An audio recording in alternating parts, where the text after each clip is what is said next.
In 1902, a 14-year-old boy arrived by boat in Key West, Florida, on his way to Tampa to join his brothers and sisters who had emigrated there 2 years before. His name was Arturo Fuente. Young Arturo had come from Cuba with nothing in his pockets, but in his heart he had a dream. He could have no idea what lay ahead of him. When Arturo Fuente arrived in Tampa, he settled in the unique and lively community known as Ybor City. Ybor City, founded by a Spanish businessman named Vicente Martinez Ybor, was created in 1885 to support the growing cigar industry in Tampa. Ybor City quickly became a true melting pot, populated by industrious immigrants determined to make a better life for themselves and their families. It was here in this community, full of hope and energy, that Arturo Fuente's own dream of starting a cigar business began to take shape. And sure enough, at age 24, he started a small cigar factory. A. Fuente and Company was established in 1912 to make all Cuban handmade cigars. Within 10 years, Arturo Fuente built his company into a business with 500 employees. The dream of a young Cuban immigrant had become a reality. But then, in 1924, while he was in Cuba buying tobacco, tragedy struck. Arturo Fuente's factory burned to the ground. He lost everything. It seemed as if Arturo Fuente's dream of building a family cigar business had ended. It would be more than 20 years before the seeds of that dream would take root again. Meanwhile, the Fuente family was growing. Arturo and his wife Cristina had one son, Arturo Jr. Then, in 1935, they welcomed their second son. They named him Carlos. Little did they know that their son Carlos would one day take his father's dream to unimaginable heights. In 1946, 22 years after the fire that destroyed his first factory, Arturo Fuente, at age 58, tried to build his dream again. He started the Arturo Fuente Cigar Factory. This time, he opened it in the back of his house. The home factory was a beehive of activity. From 6 in the morning to midnight, friends and employees populated the house, rolling cigars from tobacco brought in from Cuba. Arturo Fuente was a modest man, and he ran his business in a modest way. He sold his handmade cigars only in the Tampa area, and he sold every box on a cash-only basis. If someone wanted a box of cigars, they came to the house at any hour of the day or night and paid for it. During his teenage years, Carlos Fuente was like any other kid, except for one thing. My brother and I, we used to come from school, so the first thing that we were taught when we came from school, the first thing we had to do is make cigars. We had to make 50 cigars each, and then we can go out and do the homework, or go out and play whatever we wanted. So it wasn't easy, it was pretty tough, but I used to enjoy it because I liked the business. My brother didn't enjoy it too much, so my brother used to tell me, let's work together so we can make it faster. So we were always arguing back and forth because I didn't want to make it faster, he wanted to make it faster. In 1953, at age 18, Carlos Fuente married his childhood sweetheart, Ana Lopez, and started his own family. His father's cigar business was generating just enough income to take care of his wife and himself. Carlos Fuente had his own family to support now, so for most of the 1950s, he had to find other work. When I started with my wife, because we were teenagers when we started going together, then my father-in-law, in those days, bakers were like being doctors, and all the family of my wife's side were all bakers. So when he couldn't get rid of me, because he tried to get rid of me, but he saw that that I was really interested, and he couldn't get rid of me, so he decided that I better learn a trade. So he got me a job in a bakery. Little did anyone know, but this young man who was struggling to support his family by making bread and pastries would soon change the cigar world forever. In 1954, Carlos Fuente's wife gave him a son. They named him Carlos Fuente Jr. Like his grandfather and his father before him, little Carlito would have tobacco in his blood. It was 1956. Arturo Fuente, at 68 years of age, asked his son Carlos if he wanted to take over the cigar business. My father then, he was 65 years old. He decided that My brother had no interest in the factory. I'll put the factory in your name. So I told him, well, if you do that, I would take it only under one condition.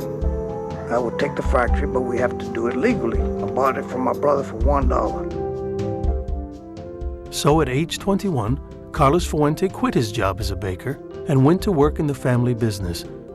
44 years after Arturo Fuente first started the business in Tampa, his son Carlos was about to carry on the family tradition. He could have no idea what trials and tribulations lay ahead of him. Carlos Fuente wanted to put his own ideas into practice. His father had always run the business on a cash basis and limited sales to the Tampa area. So Carlos introduced the notion of selling cigars based on credit so he could establish ongoing accounts.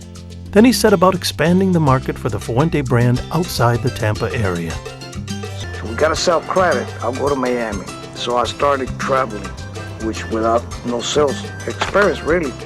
I started going out and I went to Miami and I opened a distributor there. And that's the way we started growing. It all worked, and the Arturo Fuente Cigar Company began to grow. But then came the Cuban Revolution in 1959. At first, no one was sure what the implications would be for the American cigar companies who used Cuban tobacco in their blends. And for a few years, the tobacco kept coming. Then in 1962, Carlos Fuente was visiting family in Cuba when it became clear to him that the United States was about to place a complete trade embargo on the Caribbean island. So without telling his father, he bought all the Cuban tobacco he could. So sure enough, I bought the tobacco, then we got it. So naturally we had Cuban tobacco for 3 years. So then I was offered all kinds of money. I remember I paid for those bales at that time $250 a bale. And then we were offered $1,250, $1,500 a bale. And I used to tell my father, Dad, sell the tobacco, sell the tobacco. He said, no, shut up, you won't dare sell it. So that helped us to stay and maintain the same cigars for another 3 years. When the Cuban tobacco supply ran out, Carlos and Arturo Fuente experimented with blends of tobacco from other countries until they finally found a blend that met with their satisfaction.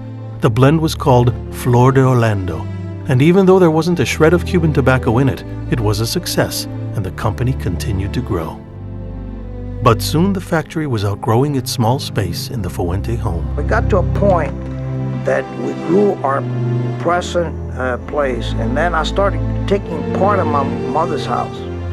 I took one of her living room, I took a bedroom, I kept on taking more and more for the house. I remember we had to move all the furniture. I had to move all the furniture out to the street, middle of the street, to do the tobacco blending, the short filler blending. We used to blend all the tobacco, put them all in boxes, then clean everything up, and then put all the furniture back. It was a job.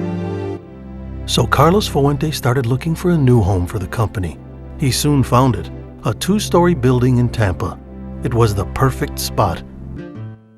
With the new factory and his determination to grow, Carlos Fuente virtually worked around the clock.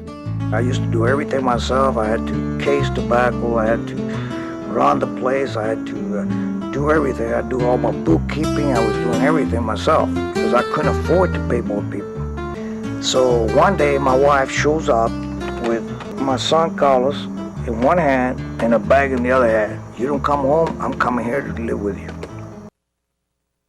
In 1963, Arturo Fuente retired at the age of 75.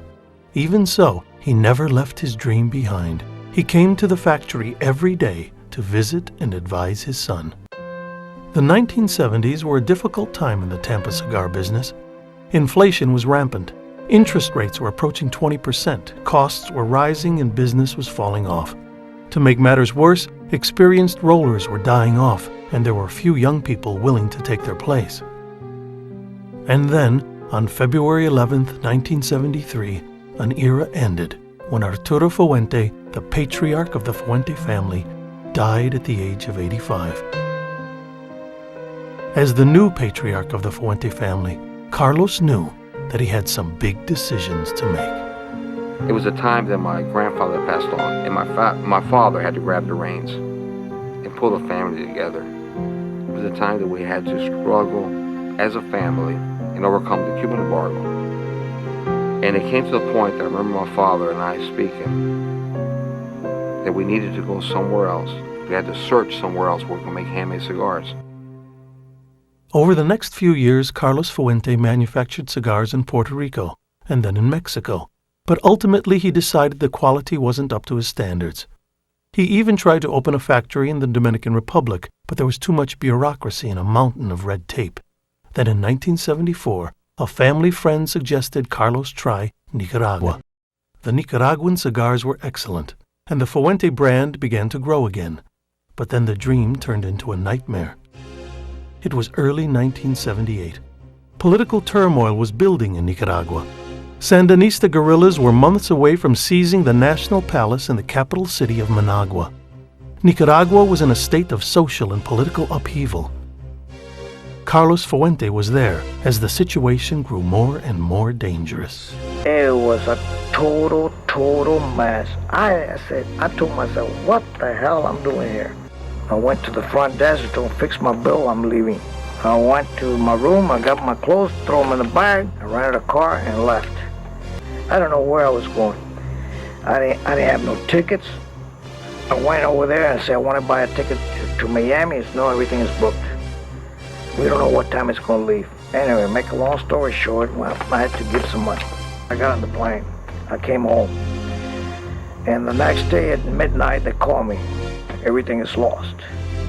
We got burned out. Everything is lost. I never went back. It was 1978, and Carlos Fuente found himself with no factory and few cigars to sell. He quickly recovered by partnering with a tobacco grower to make cigars in Honduras. But within the year, another tragedy struck. And I remember one day we got a call. It wasn't about a revolution this time. Accidental fire, the factory's burned down.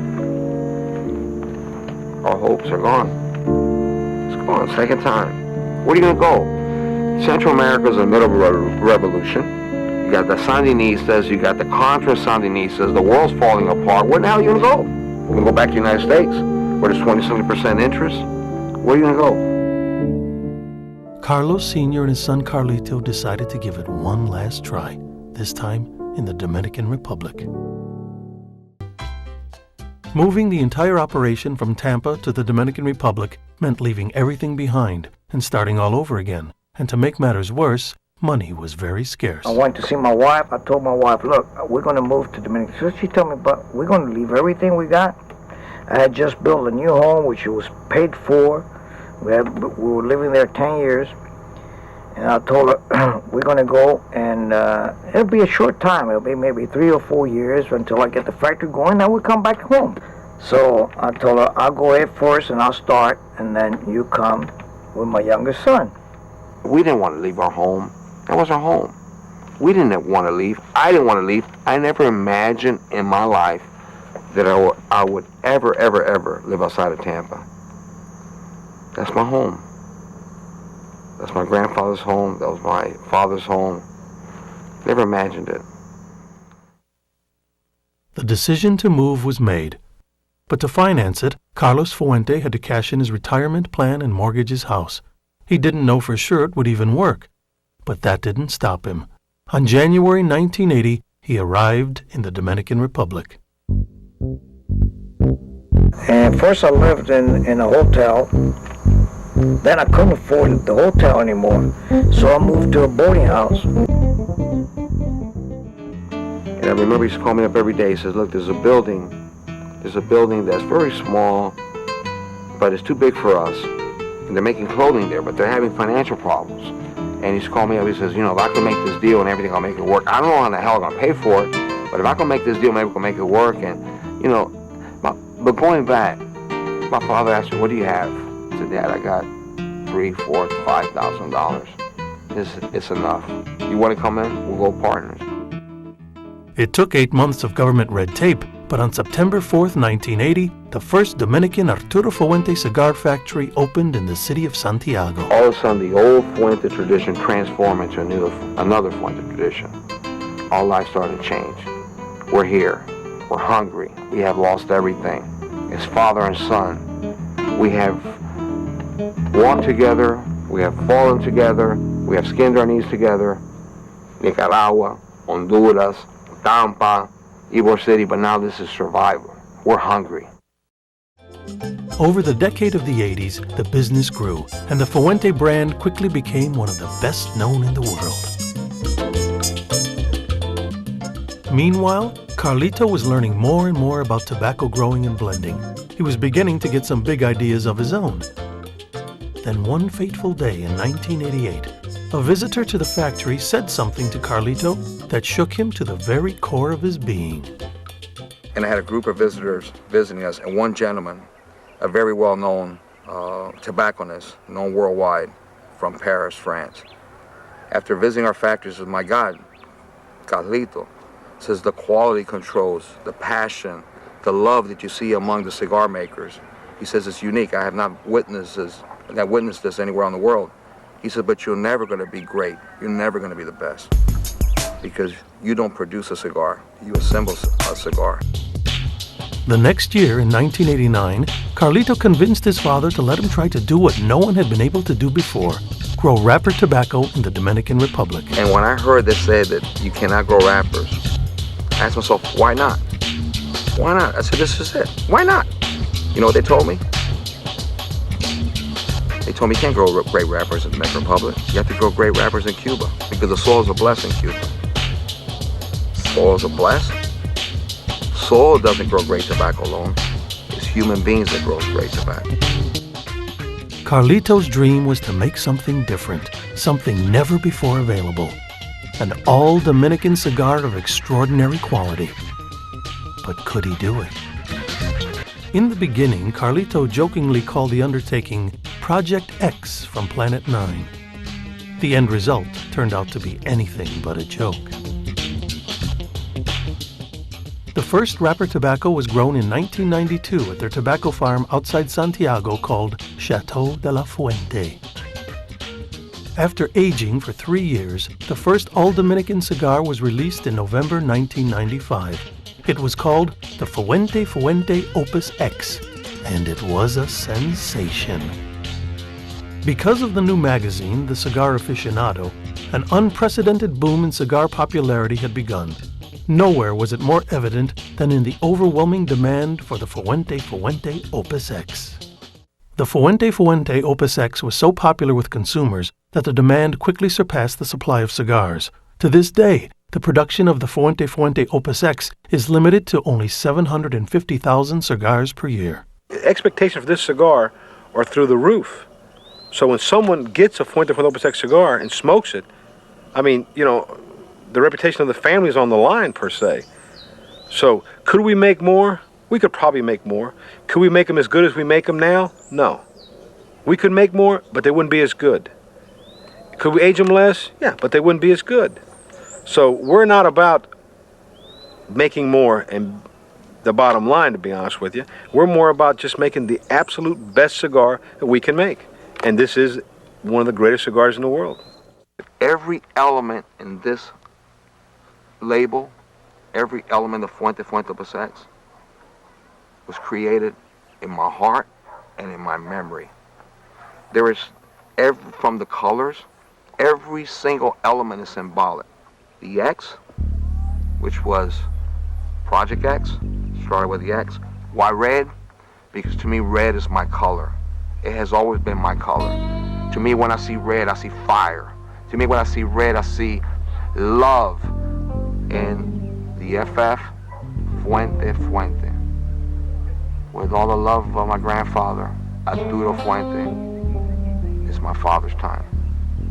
And this is the way I wanted to pay tribute, to really honor my father and show my respect, and to show my father how much I love him, are the two F's. The O, which is in the background. When I tasted tobacco the first time, when I tasted the second time, after the tobacco started maturing, after tobacco was fermented, after tobacco was aged 1 year, 2 years, and 3 years, and we're ready to introduce it to the market, I know it's Project X. Fuente, Project X. I can't introduce my child as Project X.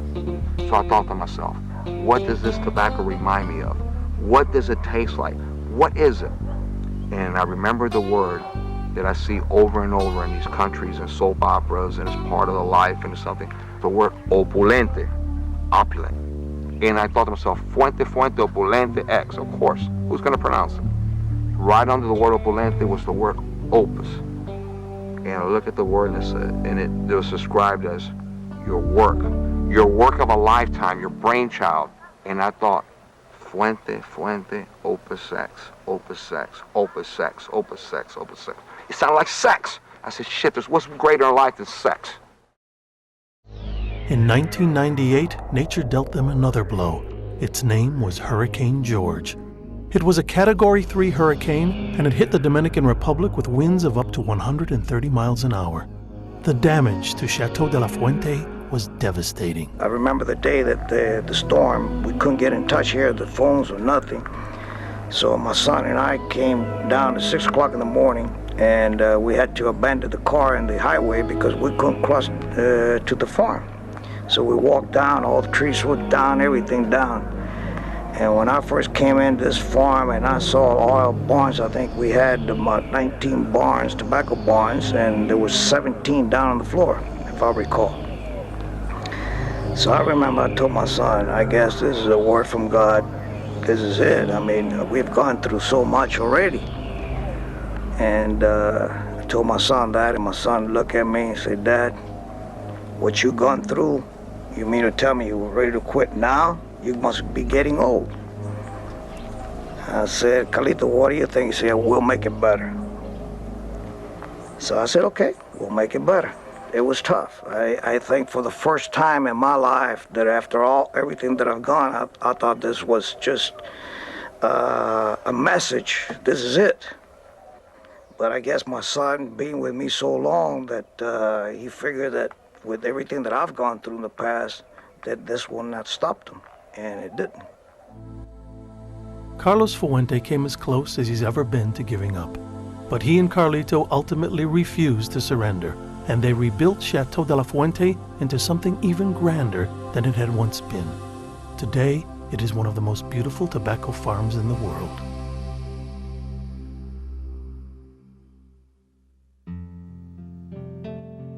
Over the past 10 decades, the Fuente family has had to overcome obstacle after obstacle. What they did is nothing short of astonishing. On the surface, none of it should have worked, and for an ordinary family, it wouldn't have. But the Fuente family is no ordinary family. I think more that it was determination. We slept, ate, dreamed, played, worked, nothing but tobacco. And I mean, we had a lot of bad times, and but we just overcome it. We overcome it. We just look further out and keep on trying. The Fuente family has been in the cigar business almost a century. 3 generations of passionate cigar makers. Throughout it all, their constant beacon of purpose and strength has been the family. The dream of a humble immigrant from Cuba at the turn of the century had come true. 100 years later, the Fuente family joins the ranks of the other great families in the world whose name stands for the very best the world has to offer.